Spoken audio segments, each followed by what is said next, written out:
The Shadow in the Cornfield. Welcome, everyone. Tonight, I'm taking you to the heart of the American Midwest, Iowa, 1998.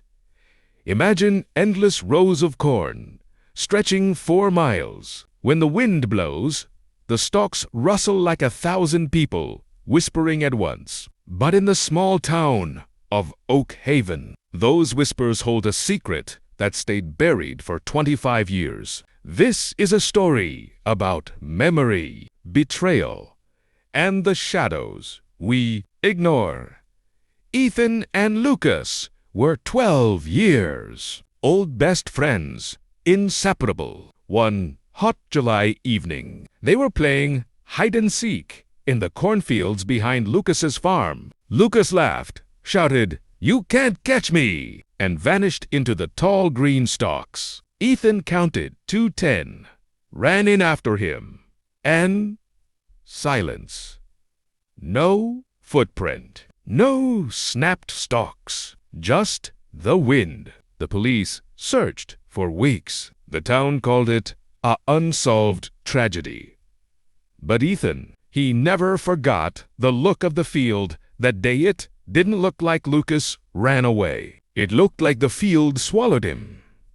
Ask the chat, have you ever been in a place that felt wrong for no reason? Do you think a child can just vanish in seconds without a trace? Fast forward 25 years. Ethan is now a cold case detective in Chicago. His father, the former town sheriff, passes away, forcing Ethan back to Oak Haven to clear out the old family house. In the basement, hidden behind a loose brick in the furnace, Ethan finds a small metal box.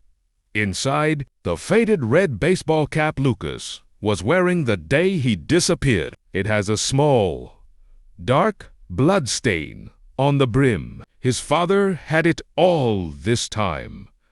Why? Ethan starts digging through his father's old logs and realizes 3 other children went missing between 1990 and 2000. And every time, his father was the one to lose the evidence.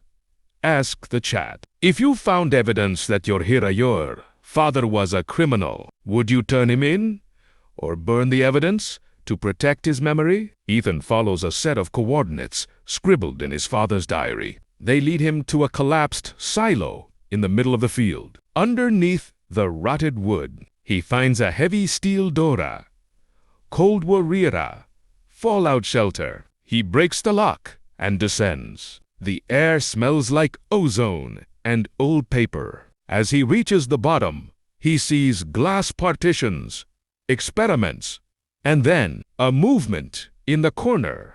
An old man with white hair, trembling, sitting on a cot. He looks up, and Ethan freezes. The eyes, they are the same bright blue eyes of 12-year-old Lucas. Lucas is alive, but he hasn't spoken a word in 25 years. He's been a prisoner in a secret facility run by the town's elite, men who funded the town's prosperity with dark science, the bitter truth. Ethan realizes his father wasn't the monster. He was the protector. A note in the diary revealed the truth. They took Lucas' eye.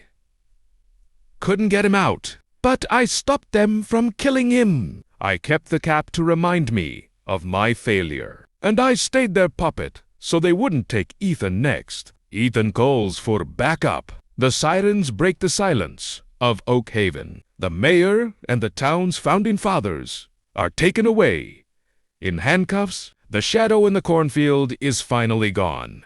But the town is broken.